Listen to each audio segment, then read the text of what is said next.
నమస్కారం. ఈరోజు మనం ఒక ఆసక్తికరమైన విషయాన్ని విశ్లేషించబోతున్నాం. బహుశా మనందరికీ ఎప్పుడో ఒకప్పుడొచ్చే పెద్ద సందేహమే ఇది. ఒక చక్కటి పురాణ కథ ద్వారా మానవ సంబంధాల గురించి, ముఖ్యంగా ప్రేమ, పెళ్లి అనే రెండింటి గురించి శ్రీకృష్ణుడు చెప్పిన ఒక అద్భుతమైన సత్యాన్ని మనం ఇప్పుడు తెలుసుకుందాం. కథలోకి వెళితే, ఒకరోజు ఒక సామాన్యమైన వ్యక్తి శ్రీకృష్ణుడి దగ్గరికి వెళ్ళి ఒక ప్రశ్న అడిగాడట. అదేంటంటే, కృష్ణా, ఈ సృష్టిలో ప్రేమ గొప్పదా లేక పెళ్లి గొప్పదా అని.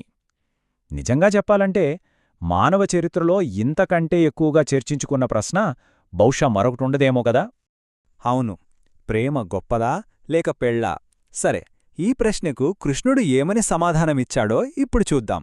ఆ వ్యక్తి అడిగిన వెంటనే కృష్ణుడు తనదైన శైలిలో చిరునవ్వు చిందిస్తూ ఇలా అన్నాడట: సీతమ్మలాంటి భార్య దొరికితే పెళ్లి గొప్పది, అదే రాధాలాంటి ప్రేసి దొరికితే ప్రేమ గొప్పది అని.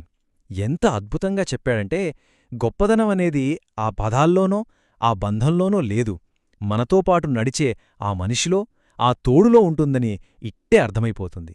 అయితే ఈ సమాధానం విన్న ఆ మనిషికి మనసులో ఇంకో పెద్ద సందేహం మొదలైంది. అసలు రుక్మిణీదేవి స్థానమేమిటి? అతను ఆపుకోలేక కృష్ణుడిని ఇలా అడిగేశాడు: అయితే రుక్మిణీదేవి మంచిది కాదా కృష్ణా? ఈ ప్రపంచం మొత్తం ఎప్పుడూ రాధాకృష్ణాని పాడుకుంటుంది కాని రుక్మిణీకృష్ణాని ఎందుకనదు? మరి ఒక భార్యగా రుక్మిణీకి అది బాధగా అనిపించలేదా అని అడిగాడు.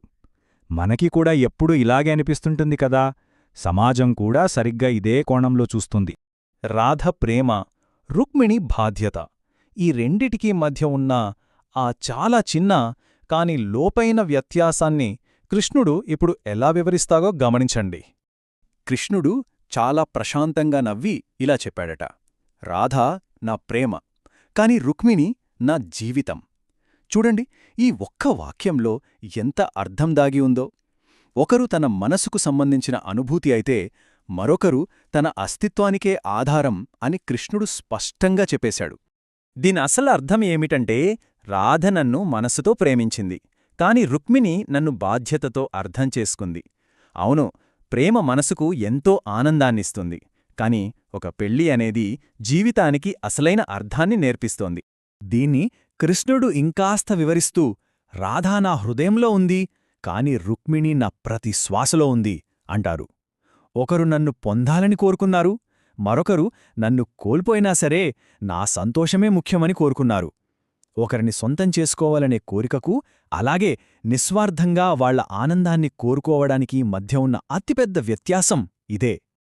అంతేకాదు, కృష్ణుడింకో మాట కూడా అన్నాడు: రుక్మిణి ఎప్పుడూ రాధను చూసి అసూయపడలేదు, ఎందుకంటే నిజమైన ప్రేమలో పోలికలు అస్సలు ఉండవు, కేవలం అర్థం చేసుకోవడం మాత్రమే ఉంటుంది అని. అంటే మనస్సులో సంపూర్ణమైన అంకితభావం ఉన్నచోట ఈ అసూయకు చోటే ఉండదని ఆయన ఉద్దేశం. మరి నిజమైన ప్రేమకు అసలు అర్థమేమిటి? ఆ సంభాషణ ద్వారా బయటపడిన ఆ అసలైన సత్యమేమిటో చూద్దాం.